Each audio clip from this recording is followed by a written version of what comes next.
নমস্কার। এখন আপনারা দেখছেন জ্যোতির রান্নাঘর। দেখুন আমি একদম গ্যাসে কড়াইতে তেল দিয়ে রেডি করেই নিয়েছি। দেখুন নিয়েছি কিছু ভেজিটেবল, এখানে পটল, এটা নিয়েছি গাজর, এখানে দেখুন ছোট পেঁপে আমাদের গাছে ছিল, সেই পেঁপেটা কেটে নিয়েছি আলু, আর এখানে নিয়েছি কুলেখাড়া পাতা। এবারে গ্যাসে আমি কড়াইতে তেল দিয়ে দিয়েছি। দেখুন তেলটা খুব ভালোভাবে গরম হয়ে গেছে। এবারে এই একে একে সবজিগুলো আমি এখানে একটু হালকাভাবে ভেজে নেব। সবজিগুলো ভেজে নিলে পরে কাঁচা গন্ধটা থাকবে না। আপনারা যদি সাথে থাকেন অবশ্যই বুঝতে পারবেন আমি আজ এখানে কী বানাতে চলেছি। আমি নুন টুন কিছুই দেব না, এমনি সবজিগুলো হালকা করে একটু ভেজে নেব। দেখুন এখানে সবজিটা আমি গ্যাসের ফ্লেমটা মিডিয়ামে রেখে ভেজে নিয়েছি, যাতে সবজির কাঁচা গন্ধটা চলে গেছে। এবারে একটুখানি সবজিটা সাইড করে একদম শর্টকাটে এটা রান্না করব, খুব বেশি সময় নেব না। দিয়ে দেব সামান্য পরিমাণে একটু রাঁধুনি।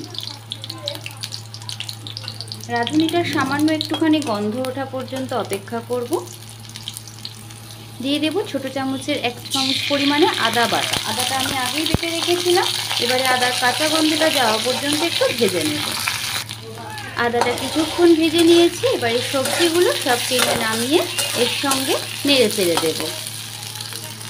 দিয়ে দেবো আগে থেকে কেটে রাখা কাঁচা লঙ্কা আর হাফ টমেটো। আপনাদের কাছে যদি টমেটোটা না থাকে স্কিপ করতে পারেন, আর আপনাদের যদি মনে হয় এতে আরও কিছু সবজি অ্যাড করবেন তো মন মতন আরও কিছু সবজি আপনারা দিতেই পারেন। তরকারির স্বাদ অনুসারে দিয়ে দেব নুন, নুনের স্বাদ সকলের সঙ্গে। দিয়ে দেব গুঁড়ো হলুদ, সামান্য পরিমাণে জিরের গুঁড়ো, একদমই অল্প পরিমাণে কাশ্মীরি লাল লঙ্কার গুঁড়ো দেওয়ার পরে এবারে আমি খুব ভালোভাবে মশলাগুলোতে যতক্ষণ কাঁচা গন্ধটা না যায় সেই পর্যন্ত একটু কষিয়ে নেব। নুনের স্বাদ বা মশলার স্বাদ সকলের সমান হয় না, আপনারা একটু কম বেশি করে দেবেন। আর যদি বাড়িতে ছোট বাচ্চার জন্য রান্নাটি করেন তাহলে অবশ্যই গুঁড়ো লঙ্কাটা স্কিপ করবেন। যদি কোনো অসুস্থ মানুষের জন্য রান্না করেন গুঁড়ো লঙ্কাটা এখান থেকে বাদ দিয়ে দেবেন। আর কাঁচা লঙ্কার স্বাদটাও তখন কিন্তু একদমই দিতে না দেওয়ার চেষ্টা করবেন। যদিও বা দিতে মনে হয় তাহলে দানাটা ফেলে শুধু সবুজ অংশটা দেবেন। মশলাটা দিয়ে আমি এখানে 5 থেকে 7 মিনিট মতন কষিয়ে নিয়েছি।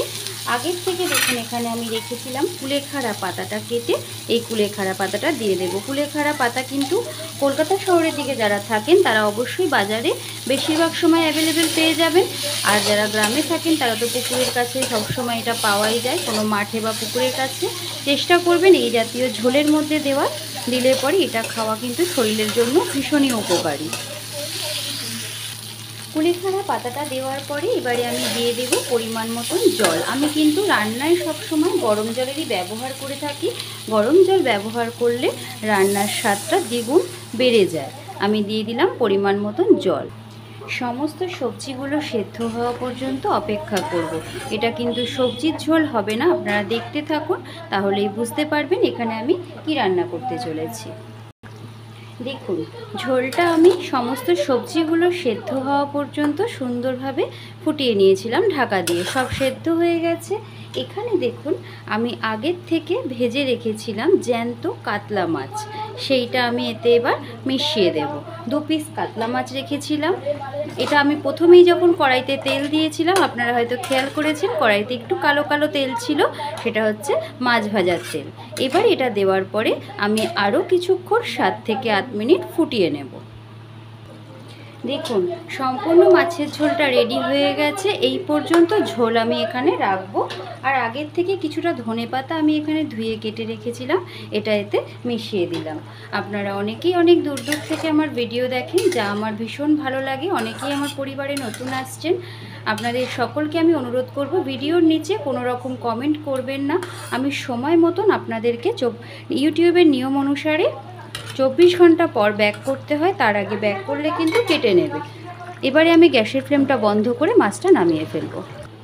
দেখুন সম্পূর্ণ রেডি হয়ে গেল আজকের একদম হেলদি একটা মাছের ঝোল।